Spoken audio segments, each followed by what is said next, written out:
lesson number one, thinking bigger. It's not just about you. All right. Now, there's a few misconceptions when it comes to memoirs. Some people think, hey, I need to write my whole life story, right? Or a memoir's purpose. I got to set the record straight in this story, right? There's this crazy event that happened to me and I need to set the record straight, right? Or it's all about me and it's all about my own experience. All right. Now, here's the truth bomb. Your memoir is not about you. All right. Now, you might be thinking, well, hold up.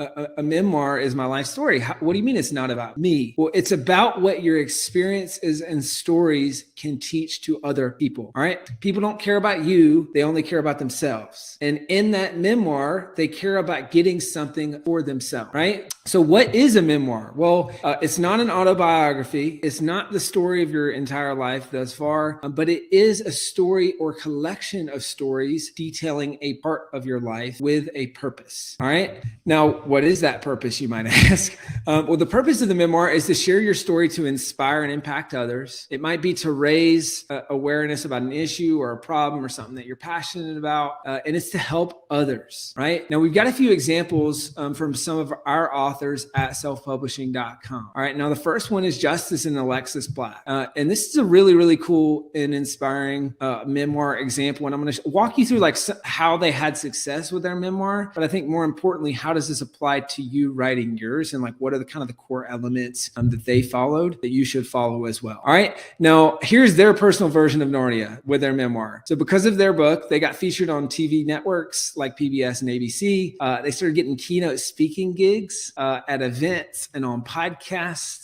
Their book was a #1 bestseller with over 190 reviews, and it's award-winning, right? They created a conference named after their book. They're doing all sorts of bulk book orders, selling out at events, all those things. And really, they're making a huge impact with their life story. All right? How many of you look at this and you say, man, if that was my memoir, that would be a huge success, right? And they've done such an awesome job with this. Now you can see a bunch of these screenshots. So here's the PBS feature. They said, hey, our 5th book award, more book awards, sold 256 books today. I absolutely love being an author.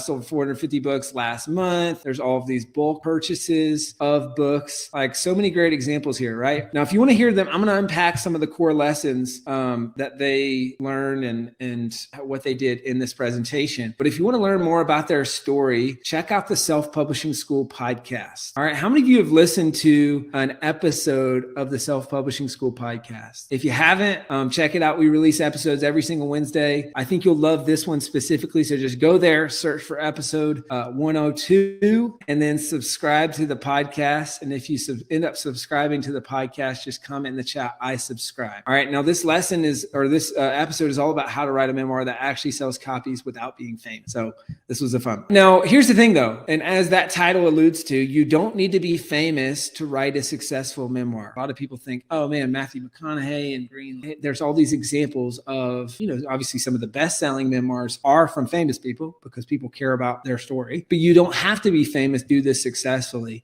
And it really comes down to thinking bigger with your memoir in these 3 ways. All right. So number 1 is identifying your target audience or ideal reader. All right. Number 2 is including an overarching theme or lesson. Now, this is the main takeaway or lesson that the reader should have. And then number 3 is being selective with specific stories. All right. Now I'm going to unpack this a little bit more. All right. So you're going to see this example with redefining normal, right? So the target audience, this is mainly for readers of faith. So faith-based Christian readers who've experienced abuse, trauma, and unhealthy generational pattern, right? They're really clear on the person that they're writing to. I talk about this in my book published. It's the 4 P's of a best-selling book: person, pain, promise, price, right? So the person is this target audience. They're really clear on that. Now, the overarching theme, you might say this is the pain or the promise. This is that anyone, no matter your background, can have a life of healing, self-empowerment, and joy, right? And specific stories,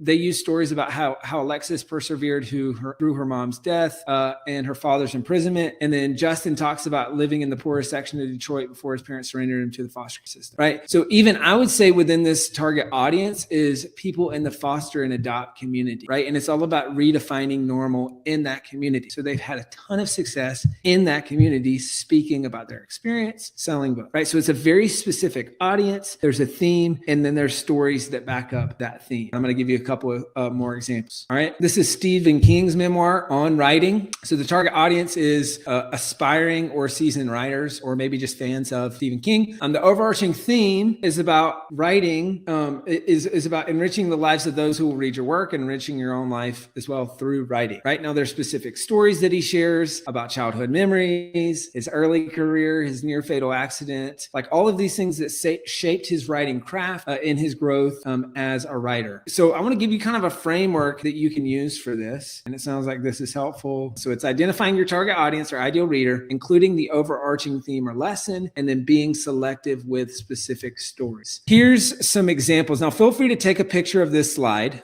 All right, but these are some example questions to help you get clear on each part of this, right? So target audience, who's going to relate to my story? You might ask questions like, hey, who's going to relate to this? Who can learn from this? What do they struggle with? And what are their interests, right? So you're getting clear on that person that you're writing to. And maybe that person is you from 5 years ago, from 10 years ago, from 20 years ago, right? Then there's the theme. Now this is, hey, what are the biggest lessons that I learned through this experience? What did this teach me? What do I want other people to learn? And what are these stories have in common, right? So we're kind of looking for through lines. And then the specific stories is, hey, what are the major events that happened?